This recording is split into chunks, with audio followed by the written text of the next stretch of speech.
Today is our seedling course. First, choose soil that is loose and breathable. Peat soil and nutrient-rich soil are both fine. After pouring it out, I'll add some rice, husk, charcoal, and crushed eggshells.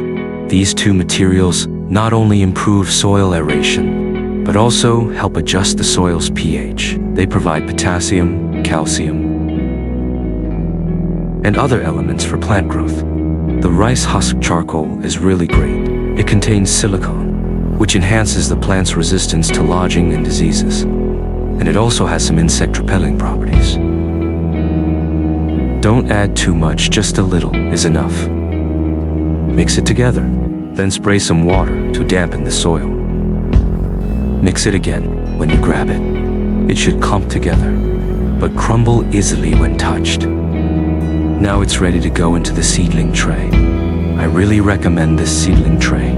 It's a complete set with a base and a lid, which is especially useful during cold weather. And it's transparent, so we can observe the plant roots easily. I used to use these black ones, but I rarely use them now.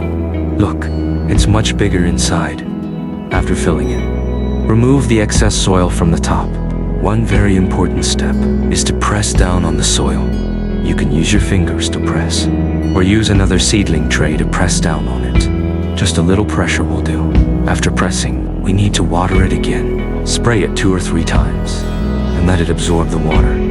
Then spray it 2 more times. Don't overwater. No water should drip from the bottom. Now we just need to add the seeds. This is Brussels sprouts. It will form many small, cabbage-like heads, the size of ping-pong balls on the stem. It's highly nutritious and tastes great.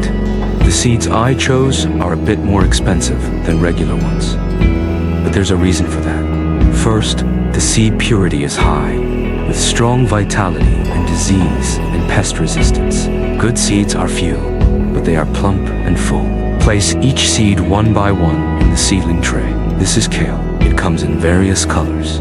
I already have a few colored ones at home, so I just bought the green ones. 3 rows fit perfectly, 4 seeds per variety. Then cover the seeds with a thin layer of soil. Clear away any excess soil. Press it down with your fingers to ensure the seeds are in contact with the soil, so they can fully absorb moisture when watered. That's about it. But it's not done yet. We need to spray it with water again. Just spray 2 more times. Don't water it to the point where water is dripping from the bottom. This step is also very important. Place it in a ventilated spot. Make sure the bottom is also ventilated. And don't put it directly on the ground.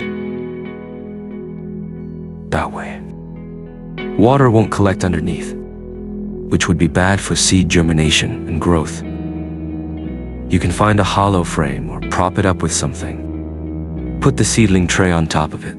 Don't give it full sun. Provide some shade. If the temperature is above 35 degrees Celsius, keep it indoors. And the most important step, the timing and amount of watering each day. Watering should be done in the morning. There should be a dry-wet cycle for the seedlings to grow strong in places with a lot of rain. Humidity might be high, and you might not need to water. The key to determining when to water is to lightly tap it with your hand. If it feels lighter, it's time to water. This is crucial for seed germination and strong seedling growth.